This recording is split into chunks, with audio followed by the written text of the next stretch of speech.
the logical and orderly process, because from that day onward, I was never the same. He said, first of all, you talk to people and you separate prospects from suspects. You make sure that the person you're talking to can and will buy your product or service if he likes it. You don't spend time with people who don't have any money or have no interest or have no need for what you're selling. So the first part of professional selling is prospecting. And you'll find that if you want to be successful in selling, you must become very, very good at prospecting. So the second part is building trust with the prospect or the customer. People will not buy from you. People will not even seriously listen to you unless they like you and they trust you. Now here's an interesting discovery. The biggest obstacle to finding new customers is the fear of rejection. Is we're afraid that customers will be negative or insulting or disapproving. We're afraid of rejection, which is quite normal. And we're afraid of failure. So the fears of failure combined with rejection hold us back from calling on people. And here's what we've discovered, that everyone starts off in life with low self-esteem and high fears. But as your self-esteem goes up, I like myself, I like myself, I like myself, I like myself, I like myself. As your self-esteem goes up, your fears go down. And the more you like yourself, the more courage you have, the less afraid you are, the more willing you are to call on more people. Now, if you call on lots of people, eventually you become good at prospecting.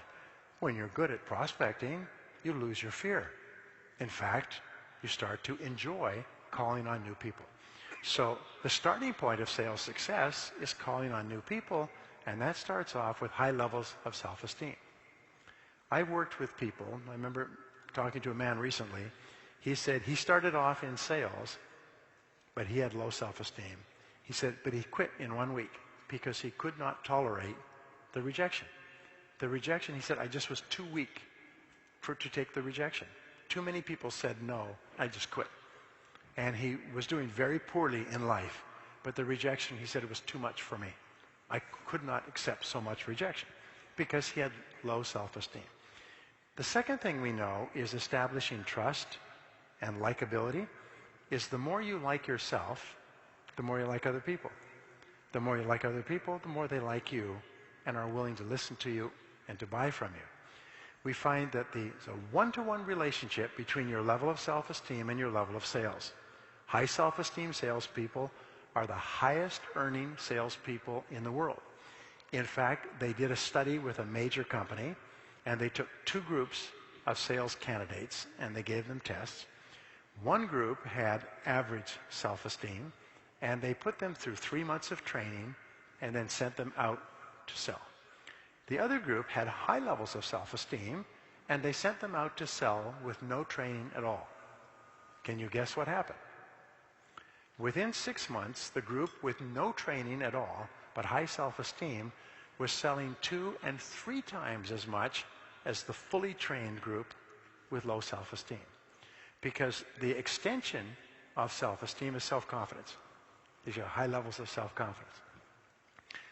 I have 4 beautiful children, and I've written and spoken a lot about children in my life.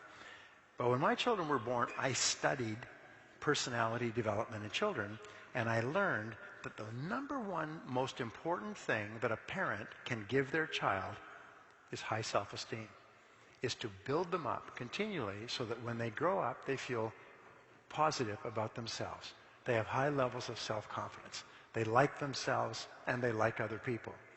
And if you just do that by constantly building your children, you will have done the most important thing that a parent is responsible for. You don't have to give them more money or cars or clothes. All those things are of secondary importance. What's most important is how they feel about themselves, which is largely determined by how their parents treat them when they're young. So self-esteem, self-confidence, and building trust with customers is absolutely essential.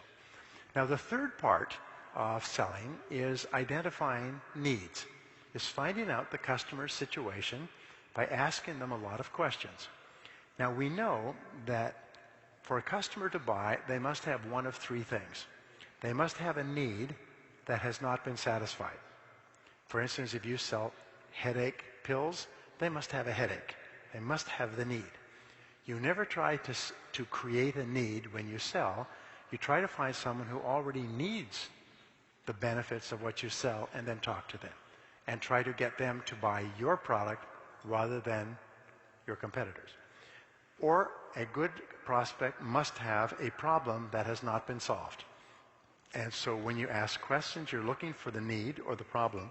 Or third of all, a good prospect must have a goal that they want to achieve. Maybe it's financial independence. Maybe it's ideal health. They must have a goal that they want to achieve, and your job is to show them how your product or service will help them to achieve that goal. So in the third phase of selling, what you do is you ask a lot of questions to find out how you can help this person to satisfy a need or solve a problem or achieve a goal. Now here's an interesting discovery based on 25 years of research and tens of millions of dollars and 55,000 interviews and videotaped sales conversations between salespeople and customers. What we found is this, is that if you sell out of sequence, you kill the sale. And this is a real eye-opener for me. Most people have never seen this research. It costs millions of dollars. It was paid for by several large companies who are trying to find ways to sell more effectively. What we found is that there is a logical buying process that a customer goes through. And so therefore you have to get your selling process so that it dovetails or fits with the buying process. If you do that, the sale comes out every time.